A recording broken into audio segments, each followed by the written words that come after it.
E o nosso convidado de hoje no Fala Manuel Podcast é o Dr. Humberto Rocha, ele que é advogado, secretário adjunto da OAB de São Bernardo do Campo, está aqui conosco para esclarecer muitas dúvidas, bater papo, tem temas bombásticos aqui. Outra coisa, né? Eu convido você para seguirem as nossas redes sociais, você pode ver aí, você aponta o celular aí no QR Code, você vai ver as nossas redes sociais, todos os meus dados. Eu quero que você siga no nosso canal do YouTube, que está crescendo a cada dia, e principalmente o nosso Instagram, Fala_Manuel, e no YouTube, como você vê aí, Fala Manuel Podcast. Muito bacana, muito legal. E eu tenho só que agradecer mais uma vez aqui, né?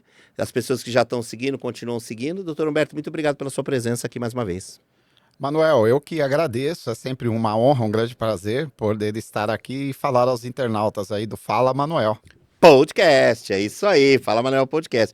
Mas antes, como o doutor Humberto, como você, quer ser um colaborador, quer ser um patrocinador, vamos conferir e agradecer as pessoas que estão ao nosso lado, que nos ajudam, principalmente no nosso trabalho, a manter o nosso programa. Eu tenho sempre que agradecer, vamos conferir. A corretora de seguros William Moy atua na área de consultoria em seguros há 21 anos, com as melhores seguradoras do país, protegendo você, sua família e seus bens. O foco da corretora está direcionado em seguros de veículos, seguro residencial, seguro empresarial, seguro de vida, seguro de saúde, dentre outros. Com ética e profissionalismo, orientamos os clientes na hora em que você mais precisa. Olha aqui o QR Code, William Seguros. A Fome Brindes é uma empresa de brindes personalizados e está sempre conosco. E como vocês podem ver, nós temos canecas, cadernos, copos e lá você pode encontrar isso e muito mais. Quer um brinde ideal para você, sua empresa ou para o seu evento? O que você está esperando aí? Pensou em brindes? Entre em contato com a Fome Brindes. O Grupo Montirol é o maior grupo de incorporadoras do ABC. Já tendo entregue mais de 11 mil unidades e somando mais de 1 milhão de metros quadrados construídos. Atualmente, o grupo possui lançamentos na região do ABC Paulista e Indaiatuba, com imóveis de 2 e 3 dormitórios, condomínio, clube e infraestrutura completa para você e toda a sua família. E aí, na hora de você querer realizar o seu sonho da casa própria, entre em contato com o Grupo Montirol. Eu tenho certeza que eles têm uma opção perfeita e cabe no seu bolso.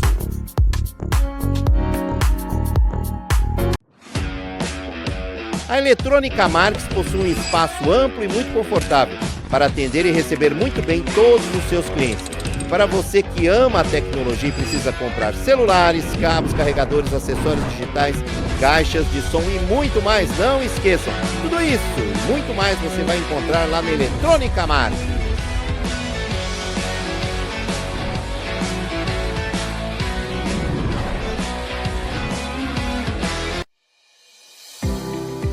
Residencial Terça da Serra. O Terça da Serra é o residencial para idosos que possui um espaço amplo e lindo, com mais de 2 mil metros quadrados. Eles possuem hortas, jardins e é um lugar acolhedor e com muito amor e carinho. E se você precisa de um lugar especial para os idosos, entre em contato com o Residencial Terça da Serra.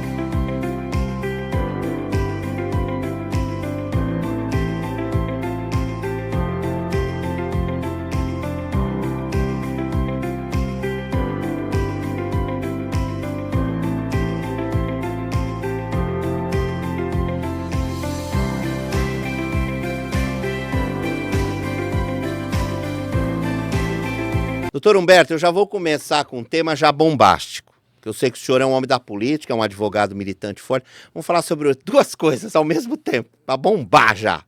Sobre o Banco Master e principalmente esse negócio aí que todo mundo está falando sobre os áudios do Flávio Bolsonaro, esse dinheiro para o filme do Bolsonaro. Eu quero que o senhor fale tudo, não nos esconda nada a respeito de tudo isso. Pois é, Manuel, obrigado pela pergunta. Acho que é um tema com ampla repercussão nesse momento da sociedade civil. É um tema que coloca uma indagação e uma reflexão, eu diria assim, para que toda a sociedade possa pensar sobre a política. A política ela é essencial para as nossas vidas, mas muitas pessoas elas não levam isso com a seriedade necessária. E hoje a política ela virou algo ideológico. A pessoa que é bolsonarista, e eu quero dizer aqui, tem muito bolsonarista honesto, conservador, defensor da família, tem muita gente que tem princípios, assim como na esquerda temos pessoas que são também pessoas com princípios éticos, que têm uma retidão de vida e que ela quer uma transformação no Brasil.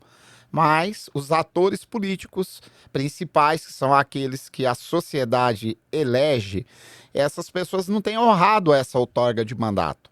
E nós temos uma seletividade, como se fosse uma torcida organizada de futebol. E isso é muito ruim, porque quem está sangrando com essa postura onde você criminaliza um lado, mas você faz a seletividade, relativizando a conduta defesa daquele seu apoiador, que é o que nós estamos assistindo agora em relação a Flávio Bolsonaro.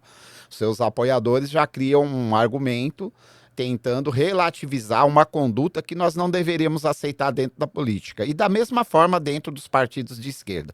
Então o argumento do bolsonarista é sempre que o Lula é ladrão, que ele é o anti-PT, ele é o anti-Lula, então o Lula é ladrão, o PT rouba.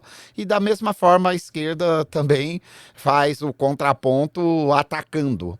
Isso não é construtivo. Nós precisamos de ter pessoas que tenham consciência crítica, que consigam fazer uma análise política daquilo que é melhor para a sociedade, porque nós discutimos política para a defesa da democracia e não para interesses e projetos pessoais de pessoas que estão ali traindo essa confiança do eleitor, buscando se enriquecer, obter vantagens, ter projetos pessoais, projetos próprios. E isso é triste. Eu não falo aqui com nenhuma alegria sobre esses acontecimentos, porque o bom era se nós estivéssemos discutindo propostas para os nossos jovens, para a educação, para a moradia, para o trabalhador, para que a gente tivesse um país mais igual, mais justo, com distribuição de renda, que a gente pudesse melhorar a vida do trabalhador, um pai de família hoje ganhando salário mínimo, e aí a gente assiste parlamentares, magistrados, não que não sejam merecidos, mas com salários milionários. Isso é uma vergonha, é algo abominável,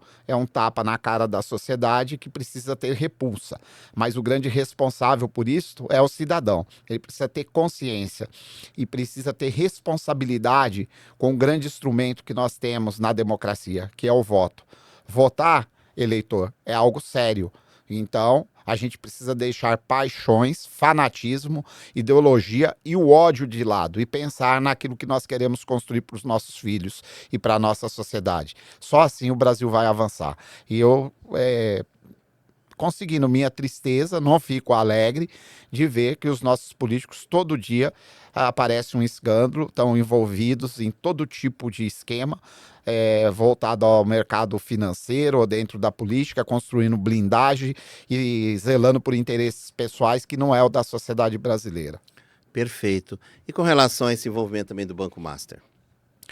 O Banco Master é um banco que, ao contrário do que eu acho que o candidato Flávio Bolsonaro coloca, que o dinheiro é privado. Não, isso o brasileiro não é idiota, ele não é uma pessoa sem instrução. Nós sabemos que esse banco ele consolidou uma fortuna em cima de títulos podres e sangrando recursos da Caixa, do Banco do Brasil, do Fundo Garantidor. Portanto, nós estamos sim falando de dinheiro público e dinheiro que está beneficiando pessoas, porque não foi nem para o fim do próprio pagamento que se falou que era para patrocinar um filme. Os próprios diretores do filme, as pessoas contratadas, alegam que não receberam nenhum valor. Portanto, o que nós temos visto é a drenagem do dinheiro público. Isso está acontecendo há muito tempo, com as emendas impositivas, tudo em prejuízo da sociedade. Então, são saqueadores do dinheiro público que está dentro do parlamento. Nós temos um congresso de gangsters, de pessoas que estão roubando a confiança da sociedade. E isso precisa sofrer uma mudança. E essa mudança pode vir através do voto. Aí eu pergunto para o senhor, como é que fica então, doutor Humberto? Como é que fica com relação Flávio Bolsonaro, presidente Lula, em relação a que esse ano nós vamos ter eleições para presidente, governador, deputado. E aí, com isso, então, balança um pouco? Como é que fica essa situação aí para as eleições aí para presidente? Manuel, eu não vou aqui fazer falsa demagogia, porque todo mundo sabe a minha posição como um cara progressista de esquerda, e nesse momento eu acho que o mais importante não é isto. porque eu também tenho as minhas críticas à esquerda. Eu acho que a gente precisa renovar na política, precisamos ter outros atores. O PT não construiu isso, tanto que nós temos aí o presidente Lula, que é uma pessoa que eu admiro, vindo para um quarto mandato. Mas não existe só o Lula dentro da política. A gente tem que ser democrático também na construção de novas lideranças dentro do Partido dos Trabalhadores. E eu acho que nós precisamos também da oposição, mas nós precisamos de uma oposição séria, que olhe para os anseios da sociedade, que não faça da política algo de manipulação, porque o que nós temos assistido é o uso da religião, é o uso da fé das pessoas e, ao mesmo tempo, agora nós estamos vendo aquelas pessoas que criticavam a conduta moral do Partido dos Trabalhadores num lamaçal. Um lamaçal muito triste e que elas acabam também entrando no mesmo barco. Então, o que esperar disso? O que o cidadão de bem quer? Nós queremos ter dirigentes dentro do parlamento, na presidência da República, dentro do poder judiciário, em todas as esferas de poder, que comungue com interesses republicanos da sociedade, não com projetos pessoais. E essa situação não adianta depois o cidadão ficar reclamando, dizendo, olha, a pessoa fez isso. A pessoa tem que, sabe, fazer a lição de casa. Vamos olhar quem são os candidatos, faz um levantamento se a pessoa está sendo processada, se tem alguma denúncia, e não eleger porque o cara apareceu num programa de televisão, porque é um jogador de futebol, porque é o palhaço não sei das quantas. Eu acho que isso se volta contra a própria população.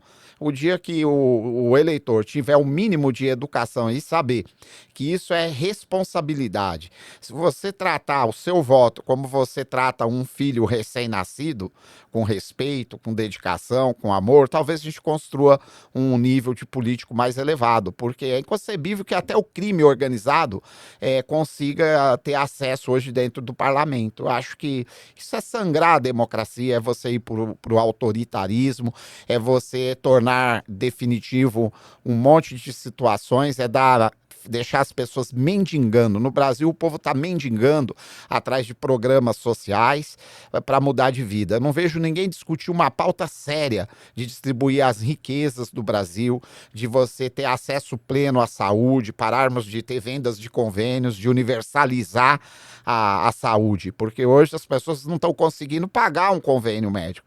Então as pessoas elas deixam às vezes de votar num candidato e abomina um candidato, como é o caso do presidente Lula. Tem muita gente que é anti-Lula, odeia Lula, ele não vota com consciência, é porque ele não gosta do Lula. Eu voto em tudo, menos do Lula, como tem gente que também odeia o Bolsonaro. E não é disso que nós estamos falando. Política não é isso, nós temos que discutir propostas. O que a gente vê é demagogia, vendo as pessoas atacando instituições como o Supremo, como o Judiciário, e não trazendo nada de concreto, né? Eu não vejo nada. Vamos aí olhar o que essas pessoas que estão há tantos anos aí com mandatos dentro do parlamento, o que eles construíram. Eles construíram muitas coisas para eles, salários altíssimos, elevados, um custo Brasil absurdo, e as pessoas mais pobres, né? Nós vemos muitas pessoas se formando, o nosso jovem hoje não é abraçado, não tem espaço, quiçá diversas políticas sociais. O Brasil tem muito a avançar, mas eu acho que a gente avança a partir do momento que a sociedade tem uma formação, tem educação e consegue ter senso crítico próprio de manifestação. E ela não é manipulada, seja por partido de direita, seja por partido de esquerda. Eu sou um desses caras que critico, seja o meu próprio partido, seja os radicais, extremistas, que estão ali defendendo, às vezes, o próprio umbigo e não o interesse comum do coletivo. Por isso aí, você que está nos assistindo, eu falo para você, preste bastante atenção. O doutor Humberto falou muito bem, gente. Ele foi muito claro. Quando o filho nasce, todo o amor, todo o carinho, o respeito, o cuidado. Então, o seu voto, na hora que você vai colocar o número, não importa para quem seja, governador, deputado, senador, presidente, saiba fazer a escolha. Para depois não ficar 4 anos chorando. 4 anos, né? Aí fala, reclama, certo? Pensa direitinho. Doutor Humberto, esse tema foi bombástico, eu sei que vai bombar nas nossas redes lá, eu até estava brincando com os meninos aqui, vai ser muito bom. Falar de política com o senhor é muito bom, mas vamos mudar um pouquinho, para falar um pouquinho de OAB. O senhor que é secretário adjunto na gestão do doutor Bertanha, manda um abraço para ele e para toda a diretoria. O senhor é contra ou a favor a mediação, o juizado de mediação arbitral? Por quê? Olha, Manuel, essa é uma coisa que exige uma reflexão mais profunda. A OAB, ela não é só uma entidade negocial. Ela vai além. A OAB é uma entidade que representa a cidadania. Eu sou, óbvio, por óbvio, a favor da conciliação, das soluções de conflitos, mas eu acredito que nós precisamos avançar, porque hoje existe uma crise de desconfiança e de credibilidade junto às instituições, exatamente por esse lastro político se imiscuir dentro dessas questões. E nós estamos vendo envolvimentos de ministros do Supremo com relações ao mercado financeiro, nós temos visto magistrados que chegam a debochar da sociedade quando eles dizem que estão ganhando salário de fome, salário de cento e tantos mil reais, dizem que é de fome. Talvez eles não saibam que a maioria dos pais de família vive com salário mínimo de R$ 1.713. E eu até defendo que o juiz deve ganhar muito bem, porque nos Estados Unidos um juiz ganha em média US$ 70 mil. Né? No Brasil, a gente deveria pagar muito bem para o juiz, até para que ele não tenha nenhum tipo de envolvimento ou dificuldade e ter toda a isenção para julgar. Então, eu defendo que a gente avance e defendo que a OAB possa realmente fazer uma reformulação, que a OAB seja pioneira, que ela seja a fonte primária das proposições judiciais. Porque hoje, Manuel, eu vou te falar aqui como advogado, com uma, sem falsa modéstia, com uma certa expertise. Quem tem um processo judicial, quando ele ganha essa ação, ele não fica satisfeito. E quando alguém é vencido, ele também não fica satisfeito. Isso significa que o Poder Judiciário, que ele deveria dirimir lides e solucionar os conflitos, ele não está mais alcançando esse objetivo. E por que que isso ocorre? Não sei se você já foi numa audiência, né? E ali tem a nossa figura dos advogados. As partes, elas sequer, às vezes, conseguem expor, ter ouvido para os juízes ali, porque segue um rito, um protocolo. E a OAB, ela podia ir avançar, e muito mais além do que essas meras proposições de fonte primária dentro do Poder Judiciário. A OAB, ela podia trabalhar uma alteração na legislação brasileira para que a OAB fosse, junto com os advogados, um grande conselho que trouxesse essas partes para sentar numa mesa e pudesse ouvir os dois lados. E ali não ter a figura de um julgador, mas construir algo que eu chamo uma negociação entre conflitantes que não precisasse esbarrar dentro das raias do Poder Judiciário. Se a OAB conseguir instituir isso, nós vamos ter a OAB como fonte primária de solução de conflitos. E o Judiciário passaria a ter um papel secundário nesses conflitos, porque ninguém quer ficar por anos com uma ação judicial. Eu tenho no escritório ações que eu estou há 20 anos litigando. Então, tem vários dizeres. Rui Barbosa já dizia que a justiça que tarda, ela passa a ser injustiça. E essa é a premissa viva que nós estamos vivendo no dia a dia. Eu acho que dá para se criar outros mecanismos mais humanísticos na solução desses conflitos e que às vezes a pessoa ela não quer uma condenação, ela só quer falar. E isso muitas vezes é cerceado. Talvez o judiciário pudesse repensar essa modalidade ultrapassada de busca de solução de conflitos. Repense em tudo isso que você vai assistir nesse maravilhoso podcast aqui com o Dr. Humberto Rocha, ele que é advogado e secretário adjunto da OAB, subseção São Bernardo do Campo. Doutor Humberto, vamos falar um pouquinho também mais de política, mas vamos a gente definir, vamos falar um pouquinho sobre fé, poder e política eleitoral. Como é que o senhor definiria isso? Fé, política e política eleitoral. Vamos corrigir, política eleitoral. Fé, eu acho que é algo muito pessoal, né? É inconcebível que nós estamos assistindo hoje nas redes sociais, quando alguém usa Deus para endemonizar o adversário. E eu diria mais, é abominável quando você vê alguém que tem uma supremacia sobre suas ovelhas de endemonizar o outro, o adversário, e de induzir a livre escolha do voto.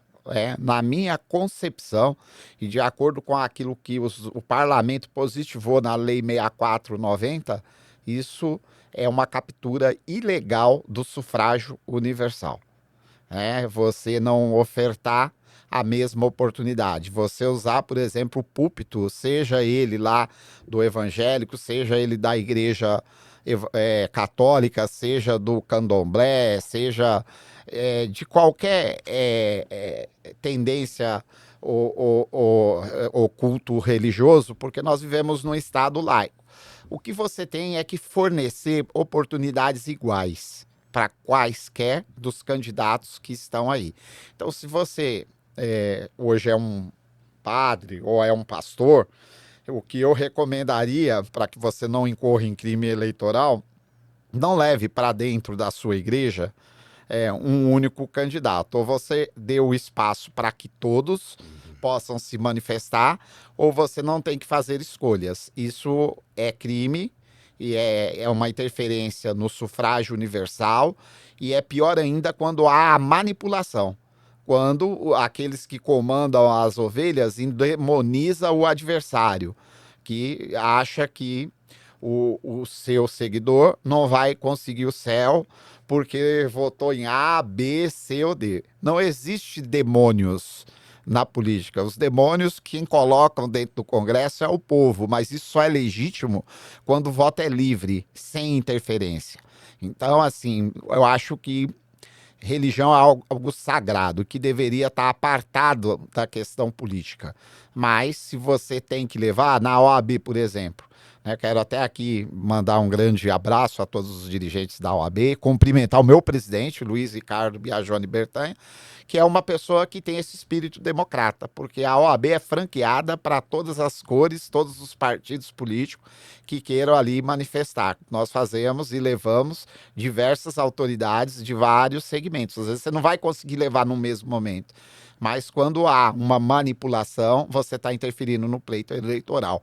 E isso, à luz da legislação vigente, que é a Lei 6490, é crime eleitoral. Então, fica aqui o alerta para os religiosos que estão instrumentalizando a fé no mundo político. Isso não é realmente levar as pessoas a Deus. Isso é impor a manipulação, a alienação mental das pessoas e a captura indevida do sufrágio universal.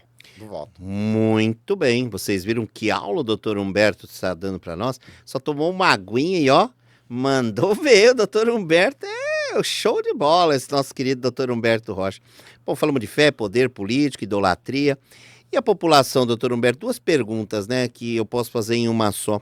Como é que a população vê o judiciário e o problema do crime organizado, Como que a população vê o nosso judiciário, no geral, e com relação ao crime organizado? Hoje há uma crise de credibilidade dentro do Poder Judiciário, mas eu não estou aqui para atacar as instituições, porque eu reconheço a relevância do Poder Judiciário na democracia. Quando você vive num Estado democrático de direito, existe o Poder Judiciário. Agora, o nosso judiciário ele comete alguns equívocos, comete alguns erros. Hoje, por exemplo, o país está dividido, temos que reconciliar o país, porque tem uma disputa, quem é a esquerda, quem é a direita. Eu não sei se é bem isto, mas eu acho que a gente tem que corrigir rumos, porque nós estamos num país que avança tecnologicamente. O mundo é globalizado, o mundo mudou. E nós temos leis no Brasil, por exemplo, o Código Penal de 1940. Não é um código que faz jus. Tem pessoas hoje que sabem que o crime compensa, O crime nunca deveria compensar, porque ela sabe que a lei é fraca. Então tem pessoas que cometem um homicídio privilegiado aí, ele sai pela porta da frente, ele não vai ser preso. Acontece isso no Brasil. E isso é um absurdo, porque o maior bem que nós tutelamos constitucionalmente é a vida.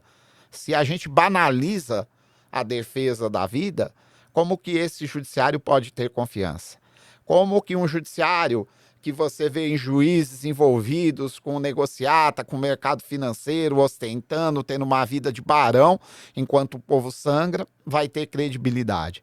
Como que um judiciário que é moroso, que é lento, que não dá uma resposta, às vezes, para uma solução urgente, que a vida do cara está ali, não tem uma solução urgente. Mas também nós precisamos reconhecer que muitos juízes estão sobrecarregados. Eu vou citar o caso de São Bernardo do Campo. Você vai em determinadas varas que o cara tem 100 mil ações. É humanamente impossível o magistrado dar conta de 100 mil processos. Ali entra 7, 8 mil ações. Esse sistema ele está se mostrando ineficaz para as soluções dos conflitos na sociedade, mas ele é preponderante para que a gente viva num país livre, com liberdade e com democracia. As ditaduras, elas não têm o poder judiciário. A primeira coisa que eles fazem é suprimir o poder judiciário. Então esse recado vai para você, jovem, que não viu a transformação do Brasil, que critica sindicatos, que critica os instrumentos democráticos de avanço da sociedade. Você precisa ler, jovem, você precisa resgatar um pouquinho da história, porque se você hoje vive, tem liberdade, pode falar o que pensa, agradeça a muitos que pereceram nessa jornada, nessa estrada. Muitos morreram no sistema da ditadura.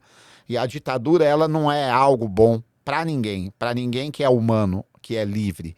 A ditadura, ela corrói, ela machuca, ela maltrata. No Brasil, existem milhares de famílias que até hoje procuram os corpos dos seus filhos que sumiram no regime da ditadura.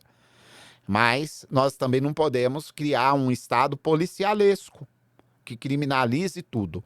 O Brasil, ele precisa de ter um pacto com a sua população, com a sociedade, com as pessoas, porque o que as pessoas têm que ter é amor no coração, respeito pelo próximo e praticar uma coisa que eu chamo de bem viver.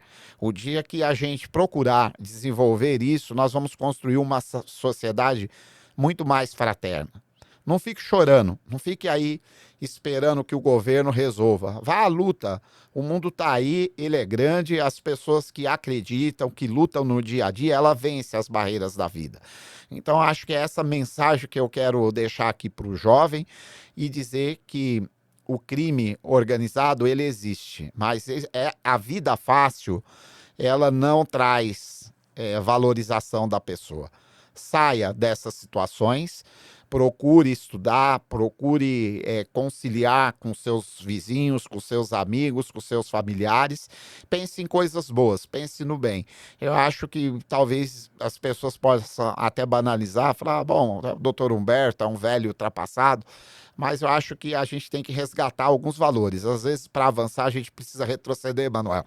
Então, os jovens acham que sabem muito, né? A nossa juventude maravilhosa, porque esses jovens são inteligentes, mas acho que também resgatar um pouquinho de conhecimento, entender as lutas, as dores dos nossos antepassados, é poder se preparar melhor para avançar, talvez sem sofrer e cometer alguns erros que nós cometemos nesse passado recente da construção do Brasil. Que aula, hein? Quem tá assistindo aí vai assistir esse podcast, vai ficar, assim, de boca aberta. Que os recados que o doutor Humberto deu. Ele que sempre é um homem inteligente, muito elegante, vocês estão vendo nas imagens, é um homem super elegante, e ele vem com toda alegria sempre no nosso quadro para falar sobre direito, contar as novidades, falar de política também, que é um homem muito político. É um homem que sabe de política. Doutor Humberto, falando um pouquinho na prática aí, né? O senhor é favor do fim da escala 6x1? Por que o fim da escala? Eu acho que mais do que uma pauta sindical, porque muita gente rotula isso ao Partido dos Trabalhadores. Porque o que eu penso sobre o fim da escala 6x1? Eu acho que ela é necessária, independente de questões ideológicas partidárias. Porque o cidadão, ele merece ter mais tempo para conviver com a sua família, para ele ter o bem-estar dele, e isso é comprovado no mundo inteiro em que houve redução da jornada, melhoria da qualidade de vida, redução dos problemas de saúde. E eu acho que essa situação, acho que a redução da escala 6x1 não é uma pauta trabalhista. Eu entendo e vejo isso como uma questão vital para a sociedade humanitária, a redução da escala 6x1. Eu espero que o Congresso entenda isto, que compreenda que nós precisamos zelar pelo bem-estar daqueles que produzem a riqueza do Brasil. Você não pode massacrar a pessoa numa escala escravagista. A pessoa precisa ter mais liberdade. Nesse mundo moderno, precisa ter mais tempo. Nós precisamos reduzir os gastos com a saúde mental, preservar a saúde mental do trabalhador. É por isso. Então, eu acho que essa situação ela tem que ser aprovada. Nós estamos falando de uma pauta que vai além da questão trabalhista, mas nós estamos falando de uma questão humanística. de uma questão humanitária para a sociedade. Eu pergunto para o senhor, já que o senhor está falando de situações humanitárias, o senhor acha que o atual governo conseguiu acabar com a pobreza? O governo Lula conseguiu acabar com a pobreza no país? Eu vou te responder, Manuel, essa pergunta é uma pergunta complexa, né? Porque não é fácil, né? É. A pobreza, ela não existe só no Brasil, ela existe no mundo. Eu vejo muitas pessoas criticarem os programas sociais, né? Talvez são pessoas que não conhecem os rincões do Brasil. Infelizmente, no Brasil, nós temos realidades. Se você vai ali no Vale do Jequitinhonha, porque eu sou daquele pedaço, ou se você vai nos Inhamuns, né? O nordestino sabe o que é isso que eu tô falando, os Inhamuns. É comum você chegar a encontrar uma criança ali só com shortinho. Mas Deus é tão maravilhoso que ele tem o sol, porque senão ele morreria de frio. Né? Então nós temos muita desigualdade no Brasil. O Brasil é um país desigual, ele não distribui riqueza para você que é brasileiro. Diferente de uma Austrália, diferente de uma Inglaterra, né? Que o cara recebe lá o táxi. Você está no Canadá, por exemplo, você recebe 250 mil dólares ano per capita, só pelo fato de você ter a cidadania canadense. No Brasil, nós ainda não chegamos nesse patamar. A riqueza está concentrada na mão de poucas famílias. Nós temos aí 90% da população vivendo com o mínimo, né, ativa, vivendo com salário mínimo, enquanto 10 mil pessoas detêm 90% da riqueza do Brasil. Então, eu acho que não, o Brasil não conseguiu, avançou, mas não conseguiu resolver o problema da fome, da desigualdade. E isso só vai acontecer o dia que nós fizermos uma discussão para distribuir renda. Não é você tomar de quem tem. Isso daí é discurso político. Distribuição de renda é você dar oportunidade pela cidadania de você participar das riquezas que o Brasil produz. E infelizmente nós não avançamos nisso em nenhum dos governos que estão aí. Já que o senhor falou de garantias, né? O senhor acha que o Brasil ainda é um país que tem muitas garantias ou garantias de direito? Olha, nós temos uma Constituição que eu acho uma das mais modernas do mundo. Agora, pergunta se ela é exequível. No país que nós vivemos, não.